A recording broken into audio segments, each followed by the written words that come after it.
always a little bit, I approach it with some trepidation, being the first cab off the rank, but here we go. The first chapter of Genesis tells us that God created the world and human beings, in some sense at least, contemporaneously, and that God gave human beings dominion over the earth and all non-human life. The rise of the physical sciences eventually made the first proposition untenable. Cosmology, biology, geology, archaeology, and paleontology led ineluctably to new conceptions of history and time. The Earth, life on Earth, and humankind each now has its own distinct history, timescale, and academic disciplines. The second proposition, on the other hand, in relation to dominion, is largely unchanged. It has just been secularized. But there's also a sense in which these bold divisions of substance and duration have again collapsed. From a human point of view, the Earth is much smaller and more fragile today than it was a mere 100 years ago, and the appalling cost of a relentlessly exploitative approach to God's gift of dominion is now obvious to all but the most sluggish of spirits. Nuclear weapons, climate change, and pandemic disease pose existential threats, which in their very different ways are all products of human vanity and self-centeredness. The apocalypticism of the early Christian era is back in a secular and less hopeful form. It seems increasingly likely to growing numbers of people that humankind will indeed face a judgment day of sorts, a reckoning largely engineered and driven by human beings themselves. In this paper, I seek to outline an ethical and simultaneously numinous response to the contemporary situation. Human capacities, activities, and inclinations pose cumulatively a rapidly growing threat to life on Earth in its most familiar forms.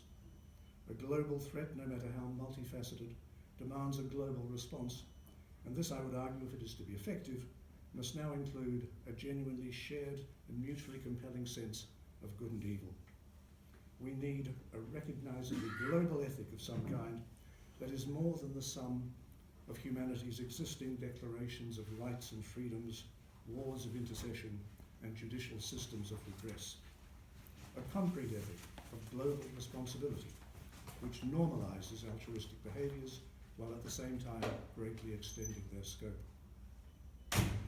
The study of global ethics, with an S, may be very broadly described as either forward-looking, in the sense of the search for a global ethic without an S, or backward-looking, in the sense of a response to particular problems posed by global interconnections or interactions.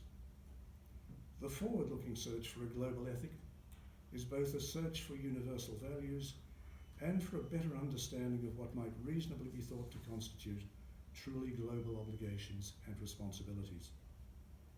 The religious quest for a global ethic, led in the 1990s by the Swiss theologian Hans Küng and others, exemplifies this approach, which does not generally lend itself to the search for answers to particular ethical questions.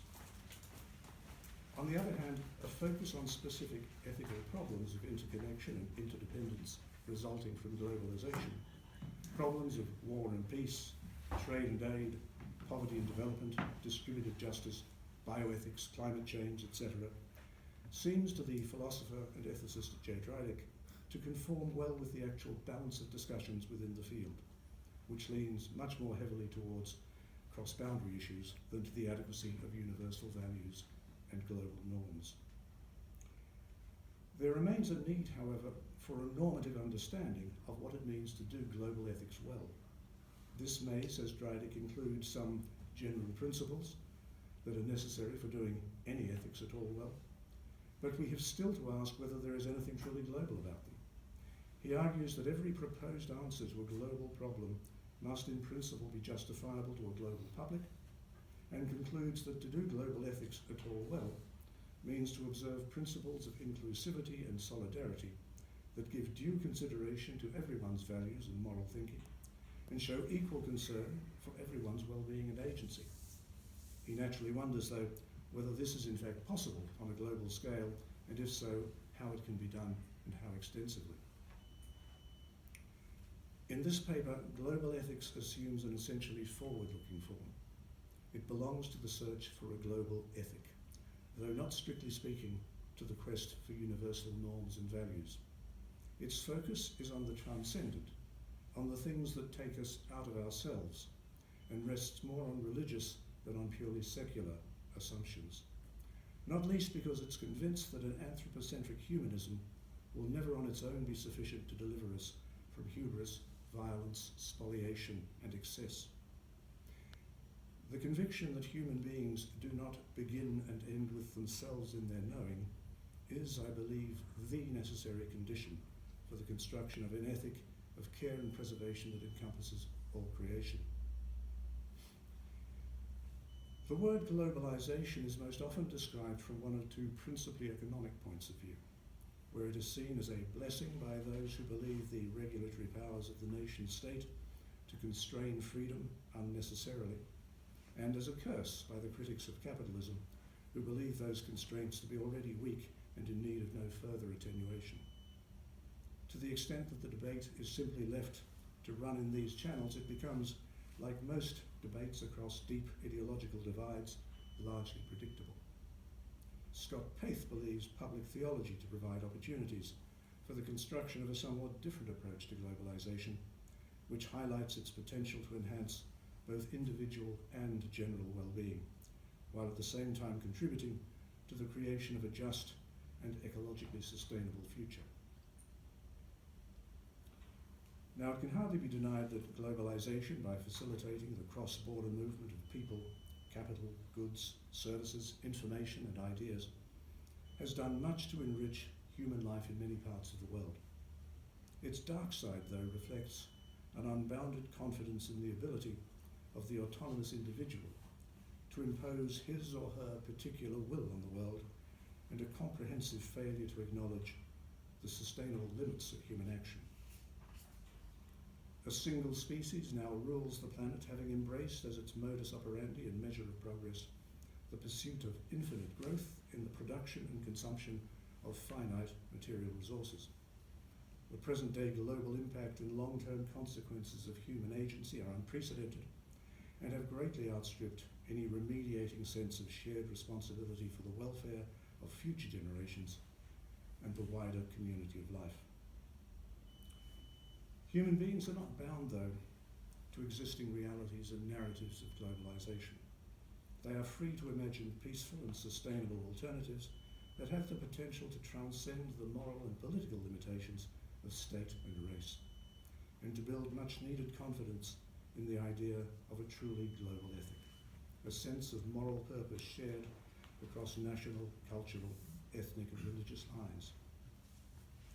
While selfishness, ambition, mistrust, ignorance, greed, and cultural particularism can all be expected to continue to conspire against the adoption of such an ethic, a public theology which takes seriously its Christian presuppositions is nonetheless obliged to hope for such a thing.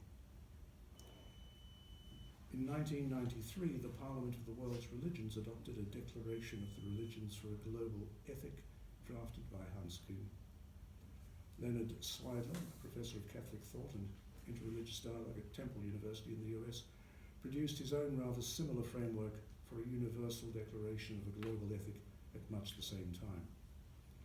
Kuhn and Swidler describe a world in crisis, a crisis exacerbated by the absence of a grand vision, the tangle of unresolved problems, political paralysis, mediocre political leadership, and too little sense for the common weal.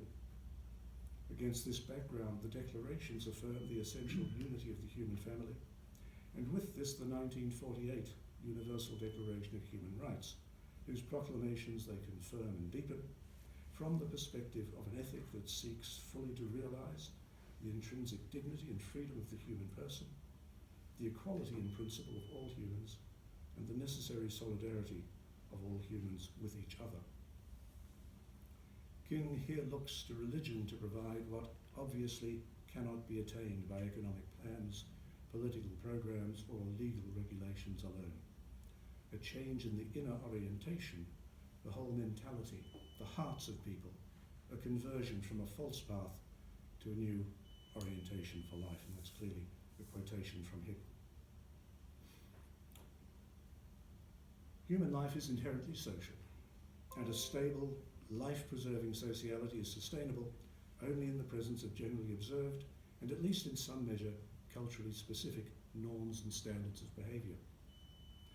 But a global ethic that reaches necessarily beyond the relatively homogeneous social unit to embrace other nations, races, cultures and religions must be built on more than just this foundation. As such, and in its religious form, it will start neither with a declaration of scriptural inerrancy and a position paper on sex and gender, nor, I would suggest, at the other extreme, with the simple recognition of an overarching something more, which at some level binds all creatures together.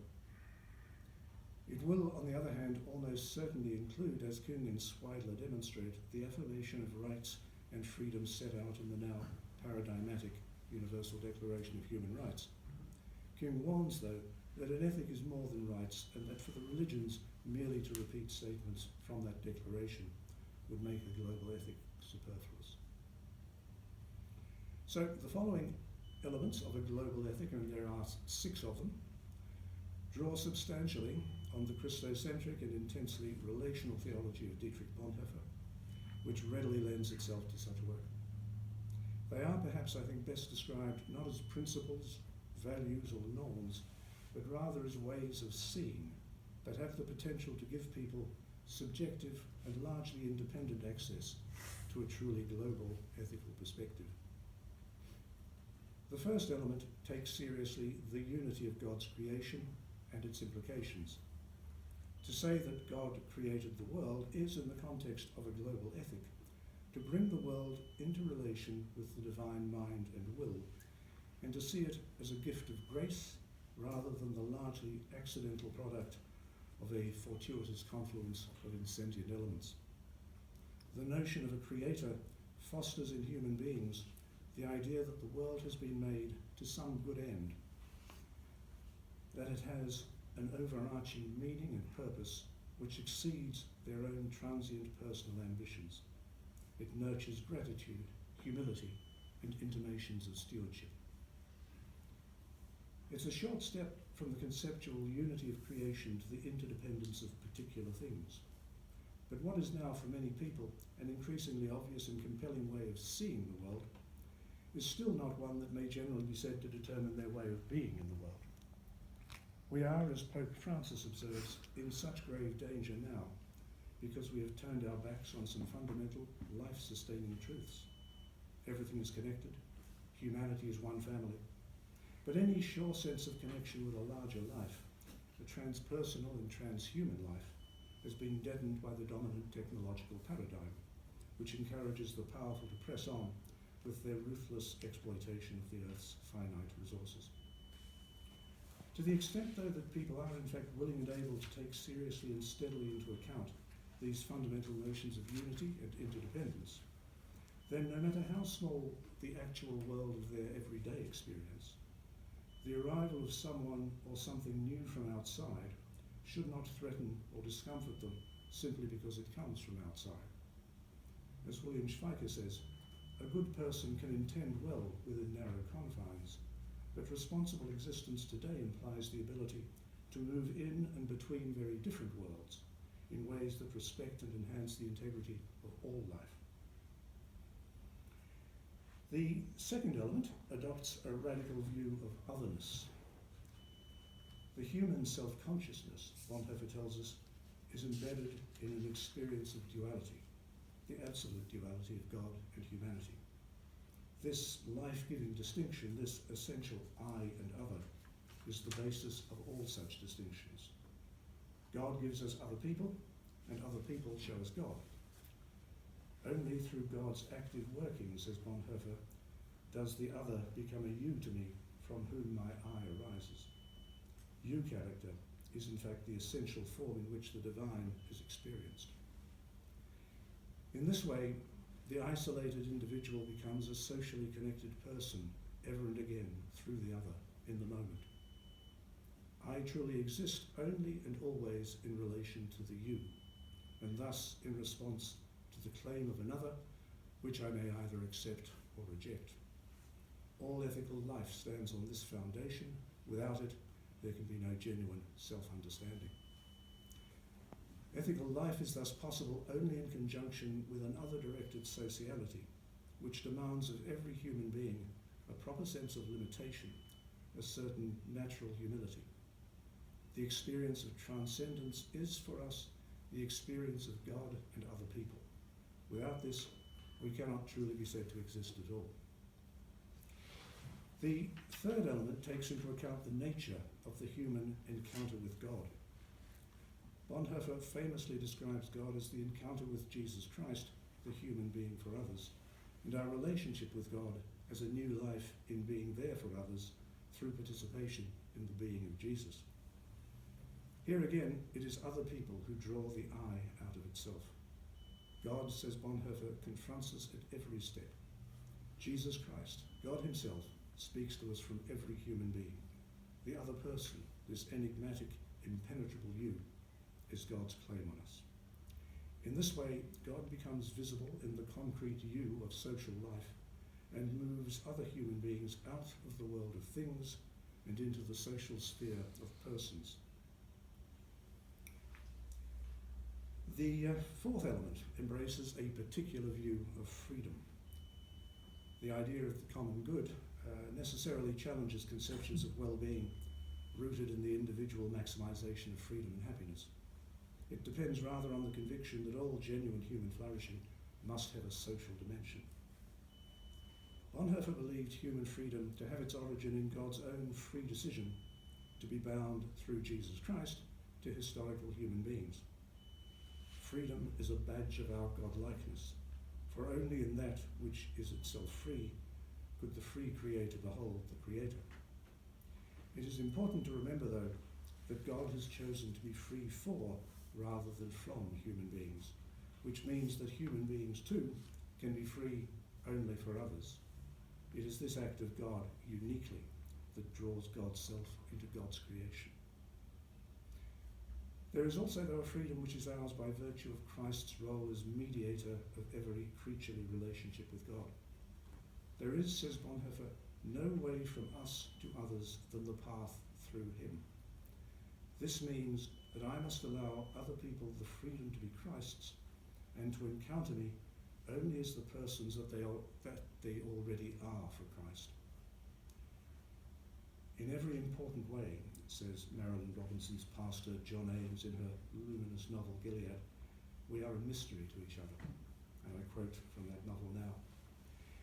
Every single one of us is a little civilization built on the ruins of any number of preceding civilizations, but with our own variant notions of what is beautiful and what is acceptable. We take fortuitous resemblances among us to be actual likeness, because those around us have also fallen heir to the same customs, trade in the same coin, acknowledge more or less the same notions of decency or sanity. But all that really just allows us to coexist with the inviolable, untraversable, and utterly vast spaces between us. End of quote. Every single one of us is uniquely a creature of God, and it is this primarily that both separates and binds us together as intelligent and responsible human beings.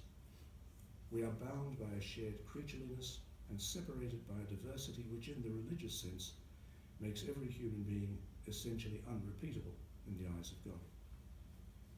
While this diversity is naturally attenuated by association with other people, it nonetheless behoves us to bear in mind just how partial and fragile these social accommodations are, not so that we may disrespect or abandon them, but rather in order not to exclude others from them on the basis of superficial distinctions which tend either to mask or to diminish the all-inclusive dignity, freedom and compassion that God would have us welcome as the enduring and inalienable fruits of our creation in Christ.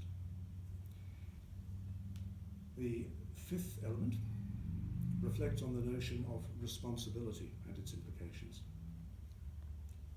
The idea that a person truly exists only in relation to God and other people and thus in response to an external claim has profound implications for a theological understanding of the notion of responsibility.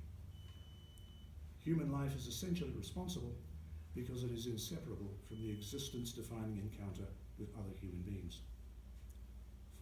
affirm the responsible life as the life of vicarious representative action, which has its archetype in Jesus Christ, whose saving death and resurrection have restored all human beings to new life with God.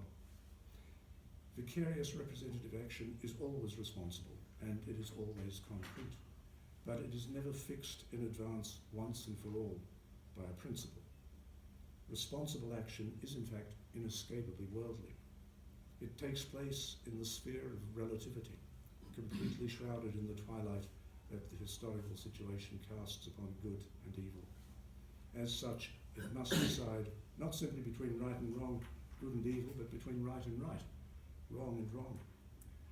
Donald McKinnon shares both Bonhoeffer's sense of the irreducible complexity of particular human lives and his distrust of any rigid system of moral philosophy. McKinnon observes that it is very often in literature that the questions which tend to elude a facile teleology are given prominence. Plays such as Shakespeare's Julius Caesar and Sophocles' Antigone explore at a very deep level conflicts of personal duty, and in the process compel us to recognise not only that it is frequently impossible to reconcile such conflicts by recourse to a formula, but also that the springs of any action, irrespective of its moral quality, may be muddied beyond our full or even partial awareness. The seeds of tragedy lie in these conflicts, ambiguities and opacities, but a path of some kind leads to every outcome, and that path is determined to some degree by a person's choices. Bonhoeffer insists that we own these choices, that nothing can be said finally to compromise our freedom of decision, and a global ethic would seem to require this too. It may be supposed that we will quite often have good reason to believe that we are acting in accordance with conventional ethical norms of justice, prudence, duty, etc. But this is never enough. No free human being can be reduced, for example, to simple obedience or evade responsibility by making such a claim. The last step has always to be both free and responsible, as we strive constantly to grasp anew in every situation the implications of God's becoming human in Christ. Now, a break from Bonhoeffer, the last element, owes much to Simone Weil, who describes the gift of attention in its highest form as akin to prayer, in that it presupposes faith and love. To give someone or something our full attention involves a suspension of thought, leaving it detached, empty, and ready to receive in its naked truth the object that is to penetrate it. Human beings, they believed, were inclined to embrace ideas too hastily, thus prematurely blocking thought instead of leaving it open to the truth. And truth for her was no abstraction. It had rather to be wrung from life itself and demanded of those who took it seriously a willingness to be transformed by the encounter. They believed attention to be love's most solid foundation. There could be no real love of God or neighbour without it, because love was chiefly constituted by genuine openness to the reality of others. For they, every serious act of attention was a manifestation of one and the same existential calling. The ability, though, to respond positively and consistently to this calling, to give one's undivided attention to others, does not come naturally. It requires careful cultivation, patience, and detachment. True attention does not look to the self, its wishes, preconceptions, and inclinations, but instead focuses resolutely on its object, and thus always involves an element of self-denial. As such, it may, I think, be said to give substance to that idea of freedom, which obliges us to grant other people the freedom to be Christ's, and to release them from all our attempts to control, coerce, and dominate them with our love. To conclude, this paper takes seriously the idea that globalization and the threat posed by human beings to the integrity of God's creation demands a suitably global response, an ethic of global responsibility which normalises altruistic behaviours while at the same time greatly extending their scope. I've given each element of this global ethic a specifically Christian orientation because I do not believe it would benefit from the slide into syncretism. The elements are, however, nonetheless essentially symbolic.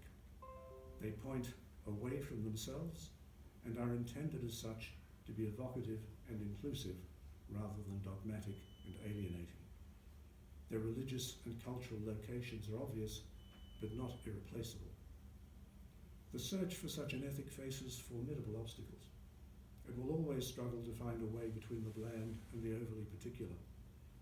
But those of us who believe the present parlous state of the world to be essentially a result of humanity's failure to grasp not only the reality, but also the full ethical implications of its creaturely interconnectedness, are nonetheless obliged, at least, to hope for such a thing. To see the world as meaningful and whole in its own right, to embrace wholeheartedly the idea that everything is connected, to see oneself as real only in relationship, as free only for others, and as finally responsible before God for one's actions, and to at least glimpse in other people, no matter how little one may otherwise be drawn to them, the very image of God, to understand that God did not make others as I would have made them, and that this is absolutely as it should be. Thank you. Thank you, Peter.